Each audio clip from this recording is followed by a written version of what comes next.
Hello दोस्तों, sociology classes में आप सबका स्वागत है। आज हम डिस्कस करने वाले हैं हार्मेन्यूटिक्स के बारे में। हमारा आज का ये जो टॉपिक्स है, इसका नाम दिखने में अजीब है, लेकिन ये बहुत आसान है और सिंपल है। आज के क्लास में हम कौन सी चीज़ों को डिस्कस करेंगे, पहले वो देख लेते हैं। हम पहले देखेंगे कि हार्मेन्यूटिक्स क्या है, इसका ओरिजिन कहाँ से हुआ है और इसका मीनिंग मेनली हम क्या देखते हैं। फिर देखेंगे हिस्टोरी ऑफ हार्मेन्यूटिक्स। हार्मेन्यूटिक्स हम पहले किस जगह पर यूज़ करते थे, उसका डेवलपमेंट धीरे धीरे करके किस तरीके से हुआ है, अलग अलग थिंकर्स ने किस तरीके से हार्मेन्यूटिक्स को डिस्क्राइब किया है, ये सारी चीज़ें देखेंगे। फिर देखेंगे स्केलरमेकर ऑन हार्मेन्यूटिक्स। जो हमारा हार्मेन्यूटिक्स का मॉडर्न फादर है स्केलरमेकर, उन्होंने हार्मेन्यूटिक्स को किस तरीके से डिस्क्राइब किया है। फिर देखेंगे यूनिवर्सल हार्मेन्यूटिक्स, हार्मेन्यूटिक सर्कल, और आखिर में देखेंगे डेप्थ हार्मेन्यूटिक्स के बारे में। यहाँ पर आप लोग जब भी हार्मेन्यूटिक्स स्टडी करोगे तो यहाँ पर बहुत सारे थिंकर्स है, बहुत सारे अलग अलग तरीके का थिंकर का नाम आपको मिलेगा, लेकिन इनको देख के आप लोगों को घबराना नहीं है, क्योंकि इन सारे लोगों का कॉन्सेप्ट सेम ही है। मैं आज के क्लास में आखिर में एक चीज़ बताऊंगा कि हम इग्नो के एग्ज़ाम में किस तरीके से इस क्वेश्चंस को टैकल कर सकते हैं। अगर अलग अलग थिंकर का क्वेश्चन आया, हार्मेन्यूटिक्स का क्वेश्चन आया, तो किस तरीके से उसको आंसर करेंगे वो भी देखेंगे, क्योंकि हमारे पास बहुत सारे थिंकर्स हैं तो प्रॉब्लम हो सकती है। अगर आप मेरे क्लासेस में नए हैं तो चैनल को सब्सक्राइब कर लेना और वीडियो को लाइक और शेयर ज़रूर करना, क्योंकि शेयरिंग इज़ केयरिंग। इस चैनल पे आपको सोशियोलॉजी रिलेटेड सारे वीडियोस मिलेंगे। यहाँ पर बहुत सारे प्लेलिस्ट्स हैं, आप प्लेलिस्ट से स्टडी कर सकते हैं, आपको बहुत हेल्प मिलेगी। तो चलिए आज का क्लास शुरू करते हैं। हम पहले देखते हैं कि हार्मेन्यूटिक्स क्या होता है। हार्मेन्यूटिक्स जो वर्ड है, इसका ओरिजिन हुआ है ग्रीक वर्ड हार्मेनियन से। इसका मीनिंग है टू इंटरप्रीट, मतलब हम अगर किसी चीज़ को इंटरप्रीट करें तो उसको कहा जाएगा हार्मेन्यूटिक्स। हार्मेन्यूटिक्स को हम साइंस ऑफ इंटरप्रिटेशन कहते हैं, यानी कि जब भी कोई भी इंटरप्रिटेशन हम करेंगे, किसी भी चीज़ को हम डीपली अंडरस्टैंड करने की कोशिश करेंगे, तो उसको कहा जाएगा हार्मेन्यूटिक्स। जैसे अगर हम यहाँ पर स्टडी कर रहे हैं, हार्मेन्यूटिक्स के बारे में स्टडी कर रहे हैं, यहाँ पर सिर्फ हम ऊपर से अगर देख लेंगे कि हार्मेन्यूटिक्स क्या है क्या नहीं है, ऐसे नहीं चलेगा। अगर हम इसको बहुत डीपली अच्छी तरीके से स्टडी करें, हर वर्ड का अलग अलग तरीके से अंडरस्टैंड करने की कोशिश करें, तो उसको कहा जाएगा interpretation, the science of interpretation, यानी कि हार्मेन्यूटिक्स। यहाँ पर जैसे आप लोग आज ये हार्मेन्यूटिक्स का क्लास कर रहे हैं, हार्मेन्यूटिक्स के बारे में आप लोगों को कुछ पता नहीं, अगर पता भी है तो थोड़ा बहुत। इस क्लास में मैं डिटेल में डिस्कस करूँगा। आप लोग हर बार जब भी कोई स्टडी करते हैं तो आप लोग चाहते हैं कि और नॉलेज गेन करें, उसके बारे में और डीपली स्टडी करने के लिए, अंडरस्टैंड करने के लिए कोशिश करें, तो उसको ही कहा जाएगा hermeneutics. Hermeneutics is the interpretation of tradition, यानी कि हम जब भी कोई ट्रेडिशन का स्टडी करते हैं, जो भी जिस किसी तरीके का भी ट्रेडिशन हो, उसको कहा जाएगा हार्मेन्यूटिक्स। ट्रेडिशन को सिर्फ हम ऊपर से देखेंगे, अगर कोई भी कल्चर हो वो किस तरीके से ऊपर से उसका जो मेथोडोलॉजी है, उसका थिंकिंग है, वो देखेंगे तो नहीं चलेगा। उसके अंदर घुसकर उसको डीपली अगर हम अंडरस्टैंड करें तो वो हो जाएगा हार्मेन्यूटिक्स। हम अगर रिसर्च की बात करें, रिसर्च में हमारा हार्मेन्यूटिक्स बहुत ज़्यादा इम्पॉर्टेंट रोल प्ले करता है, क्योंकि रिसर्च मेथोडोलॉजी में हम जब भी सोशल रियलिटी को समझने की कोशिश करते हैं तो हम हार्मेन्यूटिक्स का यूज़ करते हैं। हम जाने अनजाने में हर जगह पर हम हार्मेन्यूटिक्स का यूज़ करते हैं। इसलिए हार्मेन्यूटिक्स जो है ये एक ब्रॉड फील्ड है, ये बहुत बड़ा एरिया ऑफ है जहाँ पर हम काम करते हैं। इसलिए हार्मेन्यूटिक्स को बहुत सिंपली आप लोग समझिएगा। यहाँ पर बहुत सारे थिंकर्स हैं, और हार्मेन्यूटिक्स को हम सिर्फ किसी भी चीज़ को इंटरप्रेट करने के लिए सिर्फ यूज़ नहीं करते हैं, उसको समझने के लिए बहुत सारे फील्ड्स है इसके। हार्मेन्यूटिक्स का अलग अलग फील्ड है। अब देखते हैं हिस्टोरी ऑफ हार्मेन्यूटिक्स। यानी कि हार्मेन्यूटिक्स हम कहाँ से पहले देखते हैं, कौन सी जगह पर पहले हमारा आया था। हम अगर हार्मेन्यूटिक्स का बात करें तो ये हम किस जगह पर मेनली यूज़ करते हैं, ये हम हिस्टोरिकल इवेंट्स या फिर टेक्स्ट या फिर कोई भी घटना फेनोमेना को स्टडी करने के लिए हार्मेन्यूटिक्स का यूज़ करते हैं। हमारा बहुत सारे लोगों का ये सोचना है, आप लोग अगर गूगल करके देखोगे कि हार्मेन्यूटिक्स का डेफिनेशन, तो वो लोग सिर्फ बताएंगे कि किसी भी बिब्लिकल टेक्स्ट को स्टडी करने के लिए या फिर रिलीजियस टेक्स्ट को स्टडी करने के लिए हम हार्मेन्यूटिक्स यूज़ करते हैं। अगर किसी भी टेक्स्ट को हम अंदर तक स्टडी करें तो उसको कहा जाएगा हार्मेन्यूटिक्स, लेकिन ऐसा नहीं है। हार्मेन्यूटिक्स बहुत बड़ा एक एरिया है। यहाँ पर आप लोग रिलीजियस टेक्स्ट, कोई भी बुक हो सकता है, कोई भी इवेंट हो सकता है, कोई भी घटना हो सकती है जिसको आप लोग डीपली अंडरस्टैंड कर सकते हो। अगर आप लोग उसको डीपली अंडरस्टैंड करोगे तो उसको कहा जाएगा हार्मेन्यूटिक्स। हार्मेन्यूटिक्स का ओरिजिन मेनली हम देखते हैं मिड एजेस में, जहाँ पर बाइबल को अंडरस्टैंड करने के लिए, बाइबल के जो टेक्स्ट्स हैं उनको अंडरस्टैंड करने के लिए यूज़ किया जाता था। क्योंकि उस टाइम पे जब बाइबल स्टार्ट हुआ था तो लोग ऊपर ऊपर से पढ़ते थे, उनको अंदर का कोई मीनिंग नहीं पता होता था कि अरे इस तरीके से हो रहा है। या फिर कोई भी पोएम जब लोग स्टडी करते थे तो वो लोग ऊपर से ही सिर्फ देखते कि यार इसमें लिखा क्या है, लेकिन उसका अंदर जो मीनिंग है, जो ऑथर ने जिस तरीके से उसको डिस्क्राइब किया है, उसको अंदर से हम किस तरीके से मीनिंग से समझ सकते हैं, ये सारे चीज़ें हम हार्मेन्यूटिक्स के द्वारा ही समझ सकते हैं। तो हम हार्मेन्यूटिक्स का ओरिजिन मेनली देखते हैं बिब्लिकल अंडरस्टैंडिंग के लिए, बाइबल के जो टेक्स्ट है उनको अंडरस्टैंड करने के लिए हमारा हार्मेन्यूटिक्स का स्टार्टिंग हुआ था। फिर धीरे धीरे ये जो हार्मेन्यूटिक्स है धीरे धीरे ट्रांसफॉर्म होने लगा, फिर फिलोसॉफिकल वर्क्स में आने लगा, डिफरेंट टाइप ऑफ एजुकेशन में आने लगा। आते आते हम लास्ट में देखते हैं कि हमारे सोशियोलॉजिकल इंक्वायरी में भी ये हार्मेन्यूटिक्स आ गया। और रिसर्च में जो भी कोई आपका रिसर्च हो, आप किसी तरीके का रिसर्च करो, हर रिसर्च में ये जो हार्मेन्यूटिक्स है ये बहुत इंपॉर्टेंट रोल प्ले करता है। अलग अलग जगह पर इसका नाम अलग है, लेकिन हम हर जगह पर हार्मेन्यूटिक्स का ही यूज़ करते हैं। किसी भी चीज़ को हम डीपली इंटरप्रेट या फिर डीपली अंडरस्टैंड करते हैं।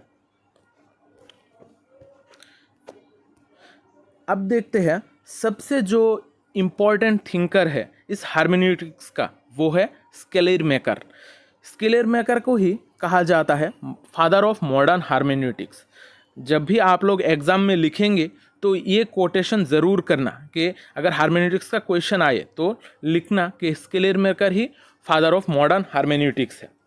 स्केलेरमेकर ने किस तरीके से चीज़ों को डिफाइन किया है, उन्होंने मेनली डीप अंडरस्टैंडिंग और रीडिंग बियॉन्ड द टेक्स्ट में बहुत ज़्यादा इम्पोर्टेंस दिया था। उन्होंने कहा था कि हम जब भी किसी चीज़ को या फिर किसी फेनोमेना को, घटना को स्टडी करते हैं तब उसको डीपली अंडरस्टैंड करते हैं। मैं किसी भी टेक्स्ट के बारे में लेता हूँ, किसी भी बुक को अगर हम स्टडी करते हैं तो उसको डीपली अंडरस्टैंड करते हैं। डीपली अंडरस्टैंड करने का मैं एक एग्जांपल देखता हूँ। अगर कोई भी इंसान रो रहा है, वो क्यों रो रहा है, उसका बहुत सारे रीजंस हो सकते हैं। आप अगर ऊपर से सिर्फ देख लो तो अरे ये लड़का रो रहा है, लेकिन वो क्यों रो रहा है उसको अगर हम डीपली समझे, उसको कोई चोट पहुंची है या फिर उसको किसी ने मारा है या वो कहीं से गिर गया है या फिर उसका खुशी का आंसू है, ये सारी चीज़ें अगर हम डीपली अंडरस्टैंड करने की कोशिश करें तो उसको कहा जाएगा डीप अंडरस्टैंडिंग। अगर सिर्फ हम ऊपर से देखेंगे तो वो डीप अंडरस्टैंडिंग नहीं होगा, वो हार्मेन्यूटिक्स नहीं होगा। अगर हम उसके इमोशंस को, उसके फीलिंग्स को डीपली अंडरस्टैंड कर पाए तभी वो होगा हार्मेन्यूटिक्स। और स्केलेरमेकर ने कहा है रीडिंग बियॉन्ड द टेक्स्ट, यानी कि हम जब भी चीज़ों को स्टडी करेंगे सिर्फ टेक्स्ट में जो चीज़ें लिखा है वो ही स्टडी नहीं करेंगे, उसके बियॉन्ड भी स्टडी करेंगे, उसके बाहर भी चीज़ों को हम आउट ऑफ द बॉक्स सोचेंगे कि हमारी चीज़ें किस तरीके से काम कर रहा है। इसको ही उन्होंने कहा था कि रीडिंग बियॉन्ड द टेक्स्ट, क्योंकि जो भी टेक्स्ट होता है उसका डीप अंदर और एक मीनिंग होता है। हमारे मेनली सोशल साइंसेस में ये सारी चीज़ें और लिटरेचर में ये बहुत ज़्यादा इम्पोर्टेंट है, आपको उस वर्ड का डीपली अंडरस्टैंड करना होगा मीनिंग। स्केलेरमेकर ने दो एस्पेक्ट या फिर दो कंपोनेंट के बारे में बताया था। जब भी हम इंटरप्रिटेशन करते हैं चीज़ों को, तब हमारे पास दो मेनली कंपोनेंट्स होते हैं। एक होता है एक ग्रामेटिकल और लिंग्विस्टिक कंपोनेंट, यानी कि हमारे पास अगर कोई भी बुक हो या फिर कोई भी चीज़ हो जिसको हम अंडरस्टैंड करेंगे, तो उसका लिंग्विस्टिक या फिर ग्रामेटिकल कंपोनेंट होगा जो उसके वर्ड से हम समझ सकते हैं। और दूसरा जो कंपोनेंट होगा यह साइकोलॉजिकल और डिविनेटरी कंपोनेंट, यानी कि ये हमारे साइकोलॉजी से डिफाइन करेगा या फिर जो भी लेखक है उसने किस तरीके का साइकोलॉजी यूज़ करके उसको लिखा है, या फिर उसका जो रिलीजियस मीनिंग है वो किस तरीके का है। ये दो तरीके से हम चीज़ों को अंडरस्टैंड कर सकते हैं। सिर्फ एक ग्रामेटिकल यानी कि हमारे जो लैंग्वेज में जो लिखा हुआ है या फिर किसी ने बोला है वो, और वो साइकोलॉजी जो उन्होंने कहा है। फिर स्केलरमेकर ने स्पीच को अंडरस्टैंड करने के लिए किसी भी मोमेंट, स्पीच ऑफ मोमेंट को अंडरस्टैंड करने के लिए दो तरीके का मोमेंट्स का यूज़ किया है। उन्होंने बोला है किसी भी स्पीच का अगर कोई बात कर रहा है, कोई भी इंसान कुछ बात कर रहा है, तो उसका दो मोमेंट होते हैं जिसे हमें अंडरस्टैंड करना पड़ता है। पहला है to understand what is said in the context of the language with its possibilities, यानी कि उन्होंने किस बारे में बात किया है, कौन से कॉन्टेक्स्ट में कौन से लैंग्वेज यूज़ करके बात कही है और इसका क्या क्या पॉसिबिलिटीज़ हो सकते हैं, क्योंकि एक वर्ड का डिफरेंट टाइप ऑफ मीनिंग होता है। यहाँ पर उन्होंने कौन से कॉन्टेक्स्ट में चीज़ों का कहा है और क्या लैंग्वेज यूज़ किया है। फिर होता है to understand it as a fact in the thinking of the speaker, और उसके बाद हमें ये देखना होगा कि उन्होंने किस तरीके का फैक्ट यूज़ किया है, उसका थिंकिंग क्या है, स्पीकर ने जब ये चीज़ कहा है तो उसका थिंकिंग क्या है। ये सारे चीज़ें हम स्केलरमेकर के मोमेंट में स्पीच का जो मोमेंट है इसमें देखते हैं। अब देखते हैं ऑगस्ट कॉम्ट और डिल्थी ने, मेनली यहाँ पर हम डिल्थी को स्टडी करते हैं, विलियम डिल्थी ने किस तरीके से हमारे हार्मेन्यूटिक्स को डिफाइन किया है। इससे पहले हमें जानना होगा कि ऑगस्ट कॉम्ट ने क्या कहा है, क्योंकि डिल्थी ने ऑगस्ट कॉम्ट को ही ऑपोजिशन में रखकर उसको ही काउंटर करके चीज़ों को समझाया था। ऑगस्ट कॉम्ट ने कहा था कि ऑगस्ट कॉम्ट हमारे फादर ऑफ सोशियोलॉजी है, उन्होंने कहा था कि सोसाइटी को हम किस तरीके से स्टडी करेंगे, कौन से लॉज यूज़ करके हम सोसाइटी को स्टडी करेंगे, उनके हिसाब से हम जो भी नेचुरल साइंसेस के लॉ है उनको ही यूज़ करके हम सोशल साइंसेस को स्टडी कर सकते हैं। यानी कि उन्होंने एस्टेब्लिश करने की कोशिश की थी कि हमारा जो सोशल साइंस है या फिर सोशियोलॉजी है, ये एक नेचुरल साइंसेस का जो रूल्स है उनको मानकर काम करता है, उनके हिसाब से ही वो भी चलता है। लेकिन डिल्थी ने इसको ऑपोजिट में रखकर कहा था कि नहीं, हम जो भी हमारा नेचुरल साइंसेस के रूल्स है वो हम सोशल साइंसेस में यूज़ नहीं कर सकते। उन्होंने नेचुरल साइंस और सोशल साइंसेस में या फिर ह्यूमन साइंसेस में डिफरेंशिएट किया था। उन्होंने कहा था कि नेचुरल साइंसेस अलग है और ह्यूमन साइंसेस, जिसको हम सोशल साइंसेस भी कहते हैं, वो अलग है, क्योंकि जो भी ह्यूमन्स है वो एक नेचर का पार्ट है, लेकिन वो कोई ऑब्जेक्ट नहीं है, वो कोई स्टोन, ट्री या फिर एयर नहीं है। उसका अलग तरीके का कॉन्शियसनेस है, उसका फीलिंग्स होते हैं। इसलिए हम नेचुरल साइंस और ह्यूमन साइंस को एक जैसे नहीं कर सकते।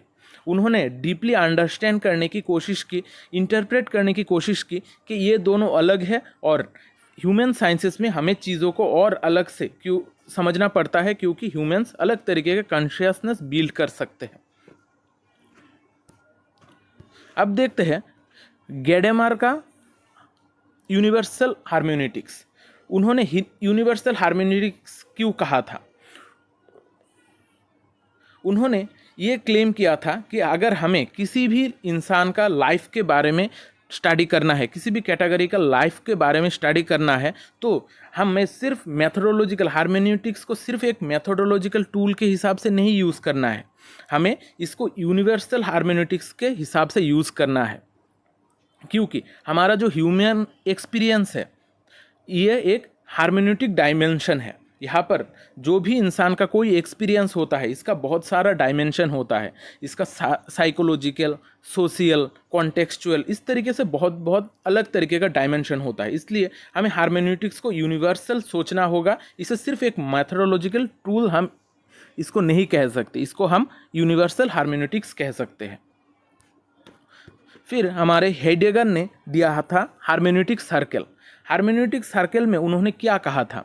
उन्होंने मेनली बताया था कि हम जब भी किसी भी टेक्स्ट को अंडरस्टैंड करते हैं, उसका जो मीनिंग है उसका अंडरस्टैंड करने की कोशिश करते हैं, ये सर्कुलर मोशन में चलता है। अगर मैं बोलूँ कि एक बुक है और उसका जो एक चैप्टर है, ये दो चीज़ अलग अलग है, लेकिन इन दोनों के बीच लिंक है। ये एक बुक और ये एक चैप्टर है, इन दोनों के बीच में लिंक है। अगर हमें किसी बुक को स्टडी करना है तो इसके अलग अलग चैप्टर्स को स्टडी करना होगा, और ऑपोजिशन में अगर हमें किसी भी चैप्टर को समझना होगा तो हमें होल बुक, पूरा का पूरा बुक को स्टडी करना होगा। इसलिए ये दोनों इंटर रिलेटेड है। जब भी हम किसी चीज़ को समझते हैं तो यहाँ पर हमारा एक सर्कल जैसा बन जाता है, इस तरीके का एक सर्कल बन जाता है। मतलब यहाँ पर हमें चीज़ें घुमाती रहती है। बुक का जो मीनिंग है वो हमें हर चैप्टर को समझ के ही मानना पड़ता है, और चैप्टर को मीनिंग समझने के लिए हमें बुक को स्टडी करना पड़ता है। यहाँ पर ये जो पिक्चर है, इससे आप लोगों को थोड़ा अच्छी तरीके से मालूम हो जाएगा। यहाँ पर है कॉन्टेक्स्ट और टेक्स्ट। कॉन्टेक्स्ट और टेक्स्ट, यहाँ पर किसी भी कॉन्टेक्स्ट को आपको समझने के लिए उसका जो टेक्स्ट यूज़ किया गया है उसको आपको समझना होगा, और अगर आपको किसी भी टेक्स्ट को समझना है तो उस कौन से कॉन्टेक्स्ट में उस चीज़ को डिफाइन किया गया है इसको समझना होगा। ये दोनों सर्कुलर मोशन में चलते हैं। फिर हम देखते हैं डेप्थ हार्मेन्यूटिक्स, जो हेबरमास ने दिया है। हेबरमास ने कहा था कि मेथोडोलॉजिकल स्ट्रक्चर जो है फ्रॉयडियन साइको एनालिसिस का, सिगमंड फ्रॉयड ने जो साइको एनालिसिस का कॉन्सेप्ट दिया है वो क्रिटिकल है हमारे साइंसेस ऑफ सोसाइटी के लिए। उनके साइको एनालिसिस को ही उन्होंने कहा था डेप्थ हार्मेन्यूटिक्स। डेप्थ हार्मेन्यूटिक्स का मतलब है हमें चीज़ों को इन डेप्थ जाके स्टडी करना है। हमें जो भी थिंकर्स बात कर रहे हैं, हर किसी का एक ही मकसद है, वो लोग इन डीपली जाके इंटरप्रेट कर रहे हैं, चीज़ों को डीपली अंडरस्टैंड करने की कोशिश कर रहे हैं। हेबरमास ने भी कहा था कि डेप्थ हार्मेन्यूटिक्स मतलब हम जब भी लोगों को, इंसान को स्टडी करेंगे, उनका साइकोलॉजी को स्टडी करेंगे, साइको एनालिसिस करेंगे, तब हम डेप्थ हार्मेन्यूटिक्स यूज़ करेंगे, यानी कि डीपली जाके चीज़ों को अंडरस्टैंड करेंगे। जैसे हमारे सिगमंड फ्रॉयड ने साइकोलॉजी में साइको एनालिसिस किया था। इसलिए ये जो डेप्थ हार्मेन्यूटिक्स है ये एक सेल्फ रिफ्लेक्शन है। जो भी इंसान है, लोग है, उसका सेल्फ रिफ्लेक्शन है।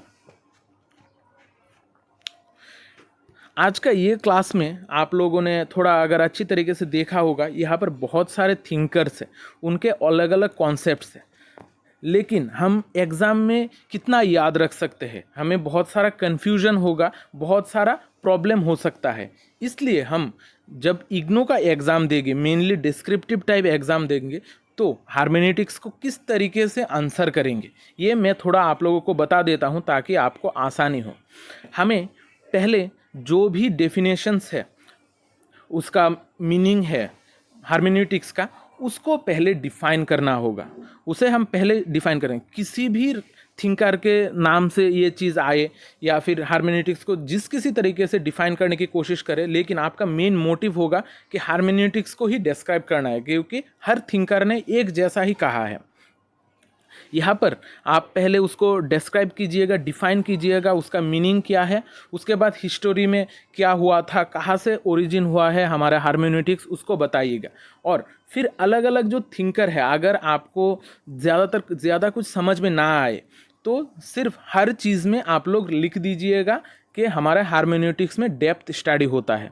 अगर आप लोगों को हार्मेनेटिक सर्कल थोड़ा बहुत याद हो जाए या फिर डेप्थ हार्मेनेटिक्स, ये सारे चीज़ें कोट कर देना, बस चीज़ों को कोटेशन में डाल देना। लेकिन स्केलरमेकर का जो कॉन्सेप्ट है, स्केलरमेकर हमारा फादर ऑफ हार्मेनेटिक्स है, उनको आप लोग ज़रूर अच्छी तरीके से डिस्क्राइब कीजिए। बाकी थिंकर्स इतना इम्पॉर्टेंट नहीं है, लेकिन स्केलरमेकर का जो कॉन्सेप्ट है वो बहुत इंपॉर्टेंट है, इसलिए उनको ज़रूर आंसर में लिखिएगा, तो आपको अच्छा मार्क मिलेगा।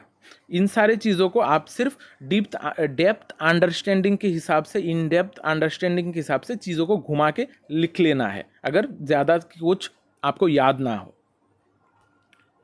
अगर आज का क्लास अच्छा लगा है तो वीडियो को लाइक कर देना और चैनल को सब्सक्राइब कर लेना, और इस वीडियो को लाइक और शेयर ज़रूर करना, क्योंकि शेयरिंग इज़ केयरिंग। अगर आप अपने दोस्तों के साथ चीज़ों को शेयर करोगे तभी उनको समझ में आएगा कि आप उनके लिए केयर कर रहे हो। तो मिलते हैं अगली क्लास में, तब तक अच्छे रहिए, स्वस्थ रहिए और लोगों में प्यार बांटते रहिए। जय हिंद।